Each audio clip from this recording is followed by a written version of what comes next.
witness some of the worst acts of violence in human history. Our mentality is always violent, and it will be present in humanity forever.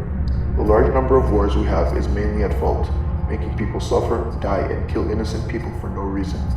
This so-called war regime seems to be in everyone, sparking violence and impulsive actions.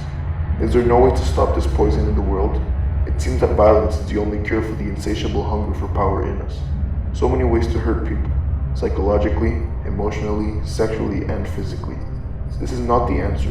Violence never is. We have to work together to stop the spread of hate and bring back the world to its peaceful state, because we can't exist alone.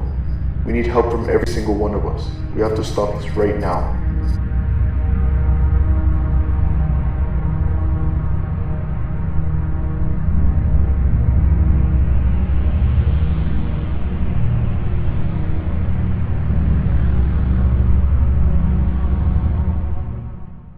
Since television began, parents have always been trying to link television, videos, and video games to real-world violence. A research started in the 1970s and continuing for 15 years states that exposure to the violent media could have many effects on children, like becoming less sensitive to pain and suffering of others, and generally just being more aggressive. Another research in the 80s conducted by psychologist L. Raul Usman proved that children that watched violent television in elementary school were more likely to act violently when they became teenagers.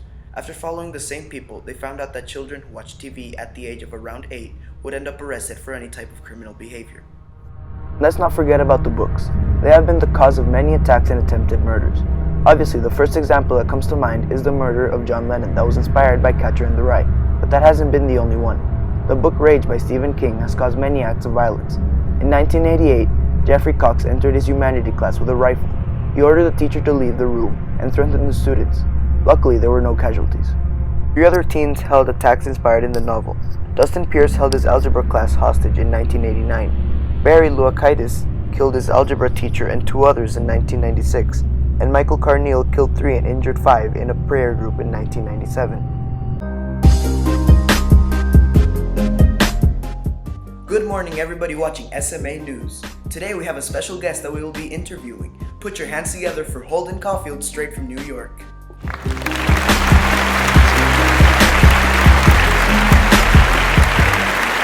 Hello, Holden. How are you?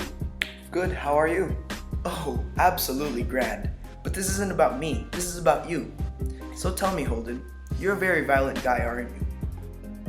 Yeah, I guess you could say that. Do you know why you're like this? Did something happen to you in your life that changed you? Tell us. Well, I just haven't been the same without my brother Ali. He died when I was 13. This fight I had with my roommate Strad later, it was because he insulted Ali's baseball glove, and I felt like I had to defend my brother. I see. Any other moments in your life that make you feel like this? Yeah, back at Elton Hills, a student named James Castle jumped out of the window wearing my turtleneck. That hit me hard. Tell me, Holden, how do you feel about death? I can't decide. I'm not sure how I feel about death. Sometimes I just get scared of dying and hope it never happens. Other times I really just don't care. I can imagine my funeral and how my family would react. And sometimes I just feel like I need to jump out a window or anything that would kill me. It's very weird. Have you ever thought of killing someone? Yes. I remember when this elevator guy named Maurice punched me and left me in the hotel room.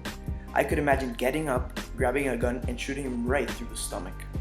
Interesting. One last question, Holden. Do you always feel like this, or is there some moment where you feel safe? Maybe a place or a person? Yes. In fact, my little sister Phoebe is one of my favorite people. I love her to bits and I love talking to her. She's just so smart for a 4th grader. It gives me a break from all the phonies in the world. Well, this is it for now. Thank you very much for being here, Holden, and I hope to see you soon. No, thank you. I really needed this.